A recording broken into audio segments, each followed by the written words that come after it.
Alright, so I've been doing unboxing videos because it's so devilishly hot outside. It's like killer hot. It is killer hot. So this is my last item, and I'm buying these Jackeries for my outbuildings. When I do my sawmill, my garage, I'm just going to run these instead of set up big solar because they're portable.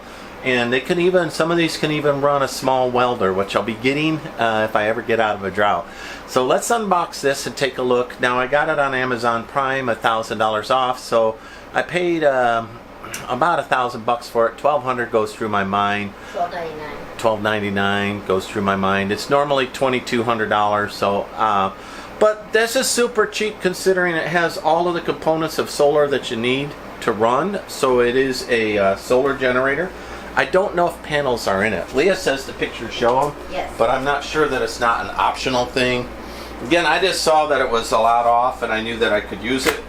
If it works out as advertised and it has the panels, I'll set it up for this house so that I can stop using as much my outside generator and more of this solar. So, and then when I wire the house, the wiring of the house will come into this unit, but we'll see. I still don't know what I'm going to do with AC because I don't think it'll run AC. It might. We'll find out. Alright. I hope they came with stickers. So I open up the outer box and then they're showing me to grab these flaps here or something. So I'm going to jump it upside down and work with it like that. Oh my gosh. It's heavy. Super heavy. This is super heavy. And then this will need, you know, a 24-hour charge or something before I use it the first time. Give me the book.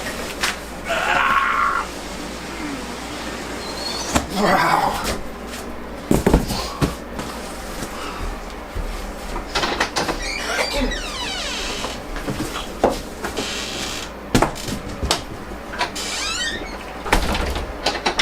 This thing is not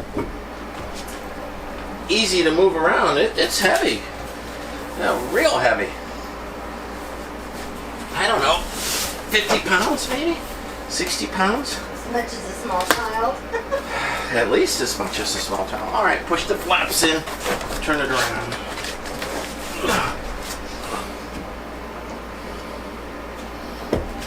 They have tear strips here. Boopity, which didn't tear. Nothing's better than a pocket knife.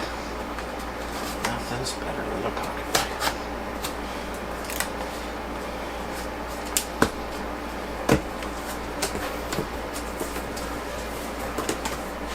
Fancy dancy. Yes. You think it has solar panels in it? I don't. It says it does. I do not think it has solar panels. It says it does.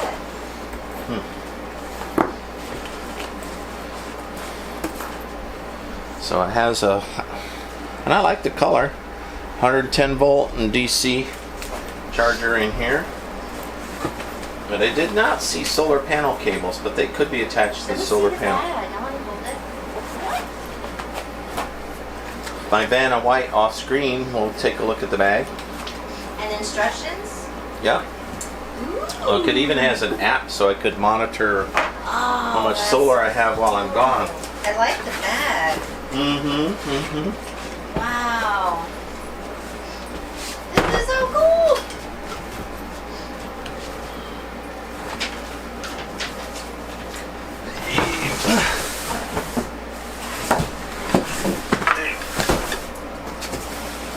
Hey, I see no solar panel, baby girl. Now I have solar panels. Okay, maybe you can buy it as an option. Exactly, there's an option. But it would have been cool if they would have had, you know, even 100 water in here. I know,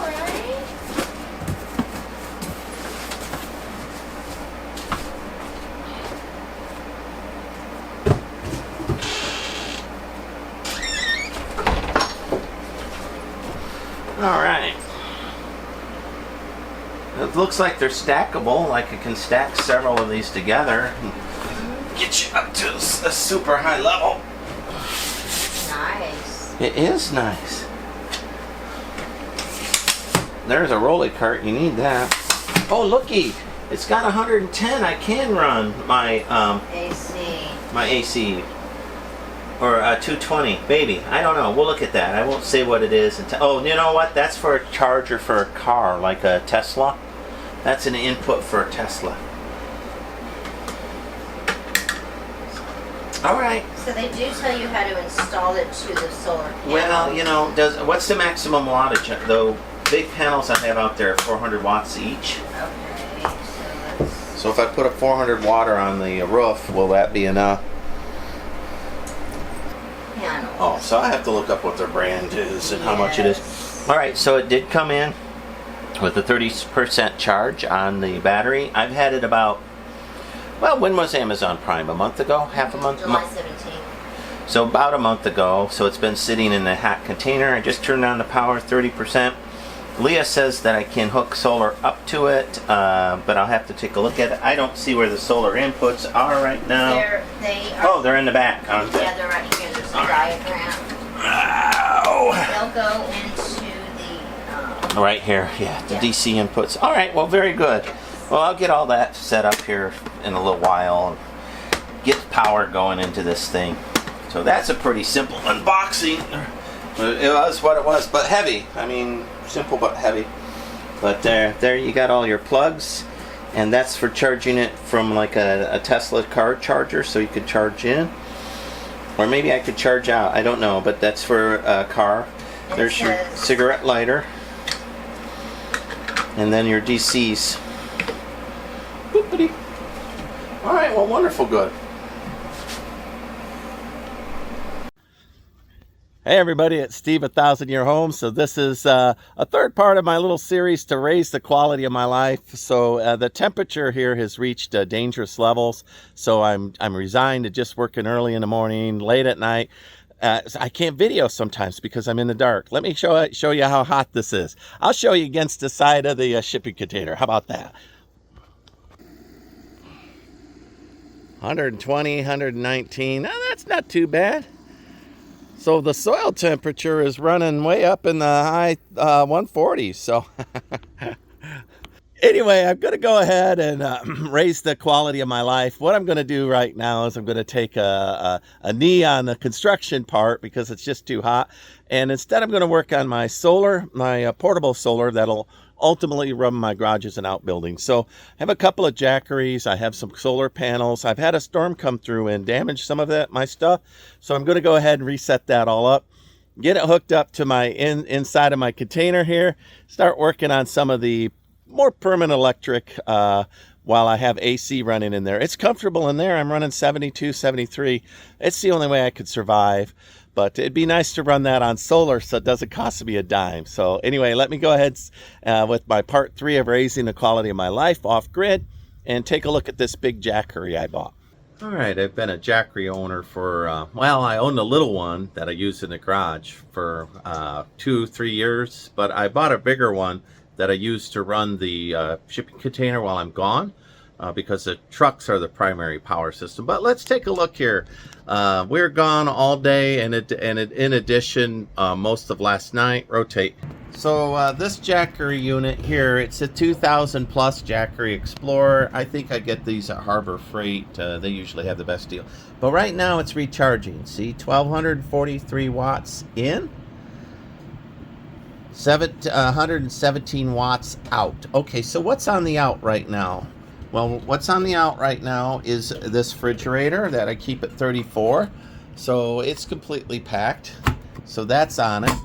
And then back here, you can see my Starlink. And I leave my Starlink on all the time as well. Simply because it takes so long to upload and download stuff. So most of the time, my work machine's on. Right now, it's off. But so Starlink, that lamp. In case I come in the middle of the night, I've got this really cool lamp that's on. And what else is on there? This fan is on there. Normally, this fan isn't on there, but right now I have it on. So, can you run a house on Jackeries? Well, I honestly think, now that I've had them for a while, I'd like to have the big Jackery in each zone of my house. The kitchen have one. The, you know, and of course the kitchen would have to be gas, but that's kind of normal for off-grid. And then the big solar maybe the big solar could do a hot water tank, you know, and I could do in-floor heating or something like that. But these Jackeries, I'm thinking if I bought one in each zone and then you could buy a stackable battery unit for it, you can't argue with that because it'd be, I'll take a look at what current pricing is. But I kind of remember on a deal that I got this for less than $1,000. Did this big Jackery, it was less than $1,000, right? Yeah, I think it was 5 something. Yeah, well, I'll look it up so that I'm not just pulling numbers out of nowhere. But when you take a look at that in your house, right, you've got maybe 1 or 2 bedrooms. Those will generally be low voltage, a Jackery in each one of those. If something fails, then you could do that. In addition, these take in solar. So my other Jackery is charging on solar, a couple of 100-watt panels, tops it off every day. This will run all of that stuff, that Starlink and everything, for about 2 days or so. If I had a battery unit hooked to it, it'd run it more. This is a full up office, a big monitor, there's always a lot of going on this thing. So I'm thinking that even though I have large scale solar, right, that in the future, if I was to build a house, instead I would just put a large Jackery or Blue Eddy. I mean, I'd have no brand loyalty in each zone of the house and run a box to that where you could power that to the Blue Eddy or Jackery. And then if something happens to one, you just unplug that. The rest of the house is running. Of course, big solar then would be needed if you do a electric stove or you've got blowers going on or big AC. So let's take a real quick look at what's not on the Jackery, and but we can calculate. But I'm really happy with this idea. Now I didn't, but I think this is the way I'd do it. Let me go ahead and take a look at my big AC unit. So this is a 96-degree day. We just got back home and we went ahead and turned on the AC. It's a 12,000 BTU value, which will heat and cool this entire shipping container. That thing would not run on a Jackery, and it can run on big solar, but you'll have to have big battery banks on it. Currently, it's a 220 volt unit, and it runs through my car. So you can see that my truck is charging the big Jackery and it's running this all at once. Let's see what the split phase has to say as far as power load. All right, and here is the actual power load with the AC unit and the Jackery charging, as well as anything else ancillary that's on in the house. Lights, battery, anything plugged in a wall right now would be on. So 660 watts is running down one channel, 2,000 watts is running down the other channel. I usually try to balance them more. So if I was I would unplug in the back one set of my extension cords and plug them in the other side and try to balance that out. Looks to me like a lot of the Jackery and a lot of the AC units running right there. And so I'd move the AC unit onto the different phase and split that out a little bit. But I'm not going to. I just want to cool it down in there. I just got home, so it's pretty hot. 96 is what the temperature is saying outside. So this is a hybrid Ford, and it's been handling this. This is year 3 for me with this hybrid Ford. Just fine, topping off high electricity like this. When it's low electricity, I can just use the solar and the Jackeries. This goes back to why I'm thinking Jackeries in a zone's a great idea. Bedrooms are low voltage, bathroom could be, but Jackery can even handle a hairdryer for a little bit, right? You just have to make sure what you're doing inside of there. Everything but a stove and a hot water tank, if those aren't gas. And if you're off grid, they probably should be gas. You could be run, and I would just put Jackeries in every major zone of my house. The living room or the TV room where you have your TV and your router and all that, a Jackery there. Because they're stackable and you could put battery banks, and then you'd have failover. That's my 2 cents on if I was to re-engineer how I do all this. And since I'm still in the middle of the construction, I might do something similar to that.